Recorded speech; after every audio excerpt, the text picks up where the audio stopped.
ಬನ್ನಿ ಇದ್ರ ಬಗ್ಗೆ ಇನ್ನಷ್ಟು ಹೆಚ್ಚಿನ ಮಾಹಿತಿಯನ್ನ ನೀಡೋದಿಕ್ಕೆ ಕಾಡುಮಲ್ಲೇಶ್ವರ ದೇವಸ್ಥಾನದಿಂದ ನೇರ ಸಂಪರ್ಕದಲ್ಲಿದ್ದಾರೆ ನಮ್ಮ ರಿಪೋರ್ಟರ್ ಸನತ್. ಕಾಡುಮಲ್ಲೇಶ್ವರ ದೇವಸ್ಥಾನದಲ್ಲಿ ಪೂಜಾ ವಿಧಿ ವಿಧಾನಗಳು ಯಾವ ರೀತಿಯಾಗಿ ನಡೀತಾ ಇದ್ದಾವೆ ಅಂತ?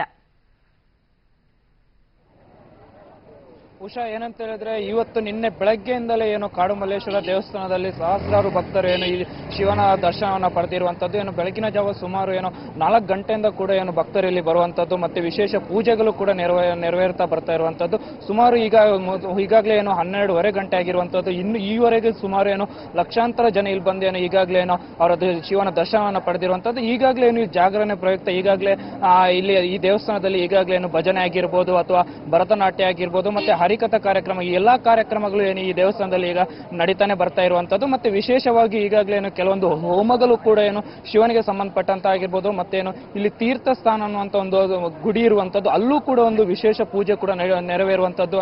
ಒಟ್ಟಿನಲ್ಲಿ ಹೇಳೋದಾದ್ರೆ ಏನಂತ ಹೇಳಿದ್ರೆ ಸುಮಾರು ಲಕ್ಷಾಂತರ ಜನ, ಅಂದ್ರೆ ಈಗ ಮಧ್ಯರಾತ್ರಿ 12:30 ಆಗಿದ್ರು ಕೂಡ ಇನ್ನೂ ಕೂಡ ಲಕ್ಷಾಂತರ ಜನರು ಸರತಿ ಸಾರಿನಲ್ಲಿ ನಿಂತ್ಕೊಂಡು ಈಗಾಗಲೇ ದೇವರ ದರ್ಶನವನ್ನು ಪಡೆಯುವಂತದ್ದು. ಖಂಡಿತವಾಗ್ಲೂ ಇದೊಂದು ಆಶ್ಚರ್ಯ ಅಂತಾನೆ ಹೇಳ್ಬೋದು. ಯಾಕಂತ ಹೇಳಿದ್ರೆ ಇನ್ನೂ ಕೂಡ ಜಾಸ್ತಿ 12 ಗಂಟೆ ಆದ್ರೂ ಕೂಡ ಇನ್ನೂ ಕೂಡ ಜನಗಳು ಬರ್ತಾ ಇರೋದು ದೇವಸ್ಥಾನಕ್ಕೆ, ಅಂದ್ರೆ ದೇವರ ದರ್ಶನವನ್ನ ಪಡ್ತಾರೆ. ಇನ್ನೂ ಕೂಡ ನುಗ್ಗಲು ಕೂಡ ಇಲ್ಲಿ ಜಾಸ್ತಿ ಆಗ್ತಾನೆ ಇದೆ ಅಂತಾನೆ ಹೇಳ್ಬೋದು. ಯಾಕಂದ್ರೆ ಸಂಜೆ ಅಷ್ಟೊತ್ತಿಗೆ ಸ್ವಲ್ಪ ಮಟ್ಟಿಗೆ ಕಮ್ಮಿ ಆಗಿದ್ರು ಕೂಡ ಈಗ ಜನರು ಕೂಡ ಜಾಸ್ತಿ ಜನ ಬರ್ತಾ ಇದೆ. ಅಂದ್ರೆ ಜಾಗರಣೆ ಪ್ರಯುಕ್ತ ದೇವಸ್ಥಾನದಲ್ಲಿ ವಿವಿಧ ಕಾರ್ಯಕ್ರಮಗಳು ಕೂಡ ಇಲ್ಲಿ ಹಮ್ಮಿಕೊಂಡಿರೋದ್ರಿಂದ ಜನಗಳು ಆಗಿರ್ಬೋದು, ಮಕ್ಕಳಾಗಿರ್ಬೋದು, ಮತ್ತೇನೋ ಅವರ ರಿಲೇಟಿವ್ಸ್ ಆಗಿರ್ಬೋದು, ಮತ್ತೆ ಎಲ್ಲರೂ ಕೂಡ ವಯಸ್ಕರು ಆಗಿರ್ಬೋದು, ಎಲ್ಲರೂ ಕೂಡ ಈ ದೇವಸ್ಥಾನದ ದರ್ಶನವನ್ನ ಪಡೆಯಲು ಈಗಾಗಲೇ ಬರ್ತಾ ಇದ್ದಾರೆ ಅಂತಾನೆ ಹೇಳ್ಬೋದು. ಉಷಾ, ಅಂದ್ರೆ ಸನತ್, ಕಾಡುಮಲ್ಲೇಶ್ವರ ದೇವಸ್ಥಾನ ಅಂದ್ರೆ ಸಾಕು, ಅದು ತುಂಬಾ ಹಳೆಯ ದೇವಸ್ಥಾನ. ಈ ಒಂದು ದೇವಸ್ಥಾನದ ಪ್ರತೀತಿಯ ಬಗ್ಗೆ ಅಲ್ಲಿನ ಭಕ್ತರು ಏನ್ ಹೇಳ್ತಾರೆ ಅಂತ? ಖಂಡಿತವಾಗ್ಲೂ ಉಷಾ ಹೇಳಿದಂತೆ ಈಗಾಗಲೇ ಇದೊಂದು ಪ್ರಸಿದ್ಧವಾದಂತಹ ದೇವಸ್ಥಾನ, ಹಳೆಯದಾದಂತ ದೇವಸ್ಥಾನ ಅಂತಾನೆ ಹೇಳ್ಬೋದು. ಬೆಂಗಳೂರಿನಾದ್ಯಂತ ಅಲ್ಲದೆ ಬೆಂಗಳೂರಿನ ಹೊರಗಡೆಯಿಂದ ಕೂಡ ರಾಜ್ಯಾದ್ಯಂತ ಇಲ್ಲಿಗೆ ಜನರು ಬರುತ್ತೆ.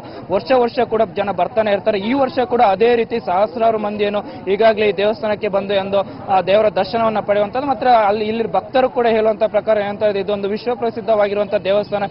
ಇಲ್ಲಿ ಬಂದೆ ನಾವು ಏನಿಲ್ಲಿ ದೇವರಲ್ಲಿ ಕೇಳ್ಕೊತೀವಿ ಅದು ಖಂಡಿತವಾಗ್ಲೂ ನೆರವೇರುತ್ತೆ ಅನ್ನುವಂತ ಒಂದು ನಂಬಿಕೆ ಇಲ್ಲಿಗೆ ಬರುವಂತ ಭಕ್ತರಲ್ಲಿ ಇರುವಂತದ್ದು. ಮತ್ತೆ ಇಲ್ಲಿನ ಅರ್ಚಕರು ಕೂಡ ಹೇಳುವಂತದ್ದು ಅದೇ. ಯಾಕಂದ್ರೆ ಇಲ್ಲಿ ಬರುವಂತ ಭಕ್ತರಾಗಿರ್ಬೋದು ಅಥವಾ ಯಾರ ಮಕ್ಕಳಾಗಿರ್ಬೋದು, ಎಲ್ಲರೂ ಕೂಡ ಒಂದು ಭಕ್ತಿಯಿಂದ ಈ ದೇವಸ್ಥಾನಕ್ಕೆ ಬಂದುಬಿಟ್ಟು ಒಂದು ಪ್ರಾರ್ಥನೆಯನ್ನ ಮಾಡುತ್ತಾರೆ. ಅವ್ರು ಒಂದು ನಂಬಿಕೆಯನ್ನು ಇಟ್ಟಿದ್ದಾರೆ ದೇವರ ಮೇಲೆ, ಆ ನಂಬಿಕೆ ಖಂಡಿತವಾಗ್ಲೂ ಅವರಿಗೆ ನೆರವೇರುತ್ತೆ ಅನ್ನುವಂತ ಮಾಹಿತಿಯನ್ನು ಕೊಡ್ತಾ ಇದ್ದಾರೆ ಅಂತಾನೆ ಹೇಳ್ಬೋದು. ಉಷಾ, ಅಂದ್ರೆ ಸನತ್, ಇವತ್ತು ಸುಮಾರು ಎಷ್ಟು ಗಂಟೆಯವರೆಗೆ ಅಲ್ಲಿ ದೇವರ ದರ್ಶನವನ್ನ ಪಡೆದುಕೊಳ್ಬಹುದು ಅಂತ?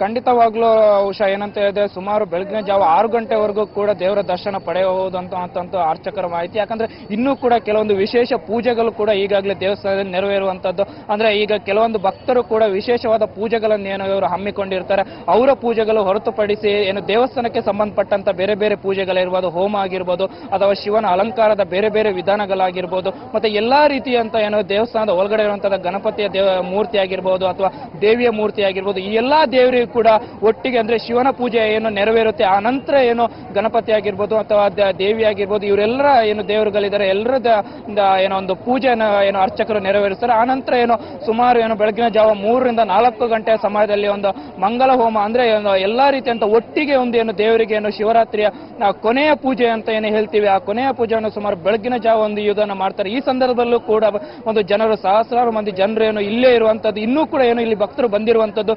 ಇನ್ನೂ ಕೂಡ ಅವರು ಯಾವುದೇ ರೀತಿಯ ಜಾಗರಣೆ ಮಾಡಿ ಯಾರು ಕೂಡ ಮನೆಗೆ ತೆರಳಲೆ ಇಲ್ಲಿ ದೇವಸ್ಥಾನದಲ್ಲಿ ಉಳಿದುಕೊಂಡಿರುವಂತ ಮತ್ತೆ ಬೇರೆ ಬೇರೆ ಕಾರ್ಯಕ್ರಮಗಳು ನಡೀತಾ ಇದೆ. ಅದನ್ನ ನೋಡ್ಬಿಟ್ಟು ಆಮಂತರ ಬೆಳಗ್ಗೆ ಜಾವ ನಡೆಯುವಂತ ಕೊನೆಯ ಪೂಜೆ ಅಂತಾನೆ ಹೇಳ್ಬೋದು. ಆ ಪೂಜೆಯಲ್ಲಿ ಎಲ್ಲರೂ ಕೂಡ ಪಾಲ್ಗೊಳ್ತಾರೆ ಅಂತಾನೆ ಹೇಳ್ಬೋದು. ಉಷಾ, ಅಂದ್ರೆ ಸನತ್, ಸಾಂಸ್ಕೃತಿಕ ಕಾರ್ಯಕ್ರಮಗಳು ಯಾವ ರೀತಿಯಾಗಿ ನಡೀತಾ ಇದ್ದಾವೆ ಅಂತ? ಉಷಾ, ಏನಂತ ಹೇಳಿದ್ರೆ ಈಗಾಗಲೇ ನಾನು ಹೇಳುವ ಪ್ರಕಾರ ಕಾಡುಮಲ್ಲೇಶ್ವರ ದೇವಸ್ಥಾನ ಒಳಗಡೆ ಇರುವಂತ ಒಂದು ಸ್ಟೇಜ್ ನಲ್ಲಿ ಈಗಾಗಲೇ ಭರತನಾಟ್ಯ, ಅಂದ್ರೆ ಮಲ್ಲೇಶ್ವರಂಗ ಒಂದು ಭರತನಾಟ್ಯ ಡ್ಯಾನ್ಸ್ ಗ್ರೂಪ್ ಇದೆ. ಈ ಗ್ರೂಪ್ ಇಂದ ಒಂದು ಭರತನಾಟ್ಯ ಪ್ರೋಗ್ರಾಮ್ ಕೂಡ ನಡೀತಾ ಇದೆ. ಮತ್ತೆ ದೇವಸ್ಥಾನದ ಹೊರಗಡೆ ಬಂದ್ರೆ ನಾವು ಮುಖ್ಯ ರಸ್ತೆಯಲ್ಲಿ ಒಂದು ಹರಿಕಥಾ ಕಾರ್ಯಕ್ರಮವನ್ನು ನೋಡ್ತಾ ಇರುವಂತದ್ದು. ದೇವಸ್ಥಾನದ ಒಳಗಡೆ ಅಂದ್ರೆ ಒಂದು ದೇವಸ್ಥಾನದ ಮೂರ್ತಿ ಆಗಿರೋ ದೇವರ ವಿಗ್ರಹ ಏನಿದೆ ಅದರ ಪಕ್ಕದಲ್ಲಿ ಒಂದು ಭಜನಾ ಕಾರ್ಯಕ್ರಮ ಕೂಡ ನೆರವಂತದ್ದು. ಒಟ್ಟಿನಲ್ಲಿ ಏನಂತ ಹೇಳಿದ್ರೆ ದೇವಸ್ಥಾನದ ಸುತ್ತಮುತ್ತ ನಾವು ಎಲ್ಲಿ ನೋಡಿದ್ರು ಕೂಡ ಒಂದು ಜಾಗರಣೆ ಪ್ರಯುಕ್ತವಾಗಿ ಬೇರೆ ಬೇರೆ ಬೇರೆ ವಿವಿಧ ಕಾರ್ಯಕ್ರಮಗಳನ್ನು ಏನು ಹಮ್ಮಿಕೊಂಡಿರುವಂತದ್ದು. ಇನ್ನೊಂದು ವಿಶಿಷ್ಟವಾಗಿರುವಂತಹ ಈ ದೇವಸ್ಥಾನದ ವಿಶಿಷ್ಟ ಅಂದ್ರೆ ಏನು, ಹೊರಗಡೆ ಏನು ಈ ಜನರು ಬಂದಿದ್ದಾರೆ ಅವರಿಗೋಸ್ಕರ ಅಂತ ಒಂದು ಜಾತ್ರೆಯ ರೀತಿಯಲ್ಲಿ ಏನೋ ಬೇರೆ ಬೇರೆ ವಿವಿಧ ಅಂಗಡಿಗಳಾಗಿರ್ಬೋದು, ಮತ್ತೆ ಏನೋ ದೇವಸ್ಥಾನಕ್ಕೆ ಸಂಬಂಧಪಟ್ಟಂತ ಆಗಿರ್ಬೋದು, ಮತ್ತೆ ದೇವರ ಕಥೆ ಪುಸ್ತಕಗಳಾಗಿರ್ಬೋದು, ಮತ್ತೆ ದೇವರ ಮೂರ್ತಿಯ ವಿಗ್ರಹಗಳ ಏನೋ ಒಂದು ಅಂಗಡಿಗಳನ್ನು ಕೂಡ ಹೊರಗಡೆ ಇಟ್ಟಿರುವಂತ ಇದು ಕೂಡ ಒಂದು ಏನು ಈ ಒಂದು ಮಹಾಶಿವರಾತ್ರಿಯ ವಿಶಿಷ್ಟತೆ ಅಂತಾನೆ ಹೇಳ್ಬೋದು ಉಷಾ. ಅಂದ್ರೆ ಸನತ್, ನಾವು ಕಾಡು ಮಲ್ಲೇಶ್ವರ ದೇವಸ್ಥಾನ ಅಲ್ಲದೆ ಪಕ್ಕದಲ್ಲಿರೋ ನಂದಿ ಕಲ್ಯಾಣದಲ್ಲೂ ಕೂಡ ವಿಶೇಷ ಪೂಜೆಗಳು ನಡೀತಾ ಇರುವಂತದ್ದು. ಅಲ್ಲಿ ಯಾವ ರೀತಿಯಾಗಿ ಪೂಜಾ ಕೈಂಕರ್ಯಗಳು ಸಾಗ್ತಾ ಇದೆ ಅಂತ ಈಗಾಗಲೇ ಉಷಾ ಏನಂತ ಹೇಳಿದ್ರೆ ಹೇಳುವ ಪ್ರಕಾರ ಕಾಡು ಮಲ್ಲೇಶ್ವರದ ಪಕ್ಕದಲ್ಲೇ ಒಂದೇನೋ ನಂದಿಸ್ಥಾನ ಅನ್ನುವಂತ ಏನೋ ಗುಡಿ ಇರುವಂತದ್ದು, ಅದರ ಪಕ್ಕದಲ್ಲೇ ಇನ್ನೊಂದು ಗಂಗಮ್ಮ ದೇವಸ್ಥಾನ ಅಂದ್ರೆ ದೇವಿಯ ಒಂದು ದೇವಸ್ಥಾನ ಕೂಡ ಇರುವಂತದ್ದು. ಈ ದೇವಸ್ಥಾನದಲ್ಲಿ ಎಲ್ಲ ಬೇರೆ ಬೇರೆ ವಿವಿಧ ಪೂಜೆಗಳು ಕೂಡ ನೆರವಂತದ್ದು.